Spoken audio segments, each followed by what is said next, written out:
The Pacific, an endless wilderness of water, a graveyard for ships, a prison for pilots who fall from the sky. In World War II, thousands of men vanished into this blue infinity, lost to storms, sharks, hunger, and silence.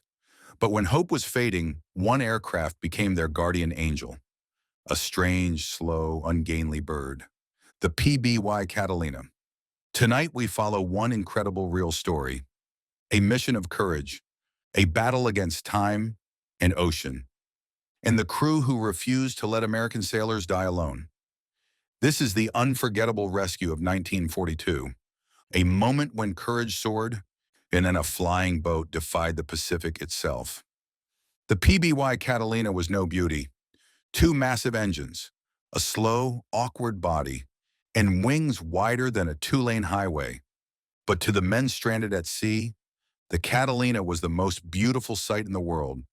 Known as Dumbo by the sailors it saved, and black cats when painted entirely in night camouflage, the Catalina could fly for 20 hours straight, hunting submarines, scouting fleets, and locating survivors. They were the ocean's eyes, and its last hope. The story begins in late October 1942, in the cooling aftermath of the Battle of the Santa Cruz Islands. The mighty aircraft carrier USS Hornet, already legendary for launching the Doolittle Raiders, was struck again and again by Japanese bombs and torpedoes. She burned, she rolled, and finally, while she slipped beneath the Pacific waves, hundreds of sailors survived the sinking, but now floated helplessly in a vast, unforgiving ocean. Dozens of miles from safety, low on strength, drifting apart, on rafts, on debris, on pure will. And the sharks were coming. At dawn the next day at Henderson Field on Guadalcanal, a Catalina crew prepared for a long, routine patrol. Their pilot, Lieutenant William Eady, a calm, focused aviator, known for his quiet confidence. His crew, a tight family of 9 men who had survived jungle heat, Japanese raids, and sleepless nights. Just as the Catalina's engines roared to life, a signal flashed through the radio hut, a faint distress call, American voices barely audible. Men believed to be from the lost USS Hornet. Lieutenant Eady didn't hesitate. Lieutenant Eady, shut her down. We're retasked. Survivors in the water. Longest range search. Load extra fuel. Go heavy. The men scrambled. Extra rations, flare kits, a medical bag, rope ladders, morphine, blankets. The rescue order was simple. Find anyone alive. Bring them home. But the Pacific was bigger than any map, and their search area was more than 10,000 square miles, a needle in a haystack, and the haystack was trying to kill them. The Catalina lifted off, barely clearing the palms, heavy, slow, loaded to the limit. They climbed into a stormy sky, clouds torn by the previous night's battles, smoke drifting on the horizon. Hour after hour they flew, over empty water, scars of oil slicks, wreckage, but no men. Fuel burned away, hope thinned. Then, a flash, far below. Something moved, not a plane, not a raft. A hand. Crewman. Contact, starboard side, survivors. The Catalina dipped its wing and began a long, sweeping turn. As the plane descended, the ocean surface filled the windows. Blue, endless, deadly. There they were. 7 men on a tiny raft. Burned, bleeding, barely conscious. One sailor waved a shredded shirt, his hand trembling with exhaustion. These were Hornet men, lost for over 20 hours. But there was a problem. The ocean below wasn't calm. Waves rose like walls. Swells reached 6, 7, 10 feet. Landing a Catalina here was near suicide. COPILOT. Sir, we try to land in that, she'll break apart. Lieutenant Eady stared at the survivors. Ghostly faces looking up. Lieutenant Eady, determined. We're landing. The crew exchanged looks, fear and respect. They banked once more, lining up with the swell. The Catalina dropped. Wind screamed. Spray slammed against the hull. Then, crash. The flying boat hit the first wave. Bounced. Hit again. Water exploded across the windows. The entire aircraft shuddered. groaning under the stress, but she stayed afloat. The Pacific had allowed them entry. For now, the crew sprang into action. Two men climbed onto the wing waves, slamming into their legs.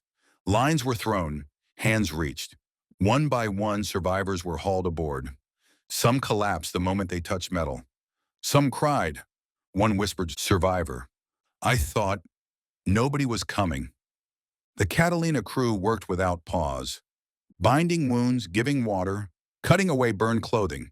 But as they stabilized the first group, the radio man suddenly yelled, "Radio man, more survivors, bearing 080. Small shapes drifted in the growing swells. 5 men on debris, 2 clinging to a floating barrel, another alone, barely able to keep his head above water. Lieutenant Edie, "We're not leaving anyone. Secure the first group. Prepare to take more." Wave by wave, they made the impossible rescue. The Catalina began to list dangerously, its weight limit long exceeded. Hours passed, strength faded, but still they searched. By sunset, 24 men, twice the plane's normal load, were crammed inside. Some lay in the aisle, some beneath seats, some on the wing roots. Every man alive.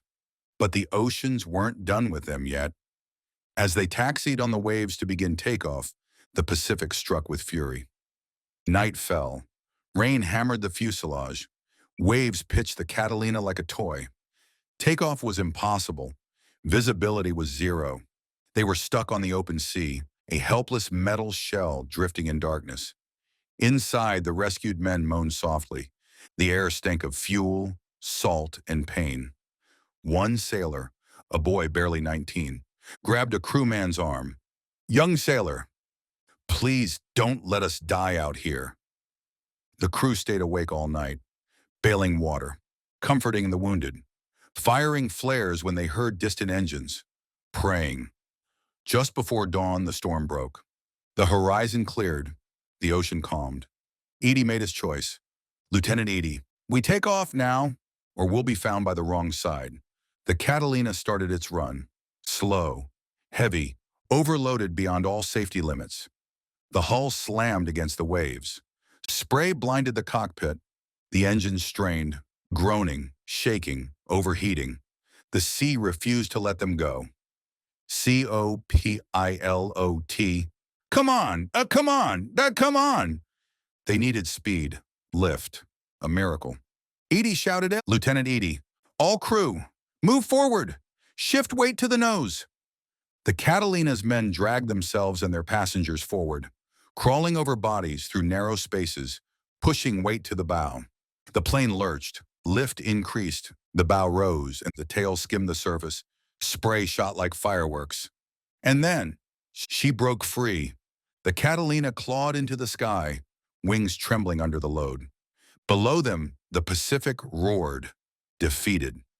The flight home was quiet, exhausted, sacred. Some survivors cried silently, some slept.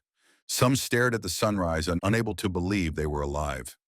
The crew passed water from canteens, shared ration bars, checked burns and fractures, told jokes to keep minds sharp.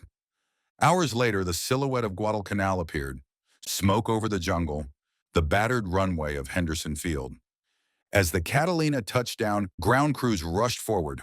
When the hatch opened, cheers erupted, men on stretchers, men on shoulders, men hugging strangers, 24 sailors who should have died in the Pacific, saved by one flying boat, and the crew who refused to quit. For their actions that day, Lieutenant Edie and his men received commendations, but rarely spoke of the rescue. To them, it wasn't heroism, it was duty. The survivors never forgot. Many lived full lives, marriages, children, futures, all because a slow, awkward flying boat answered their desperate call. The PBY Catalina flew thousands of missions during World War II, hunting submarines, shadowing the enemy fleet, watching over convoys, searching for the lost. But its greatest legacy was written in the hearts of the men it saved. To the stranded alone on dying waves, the Catalina did not come as a machine. It came as salvation, a guardian, a promise, a reminder that even in the darkest ocean, there are wings that will find you.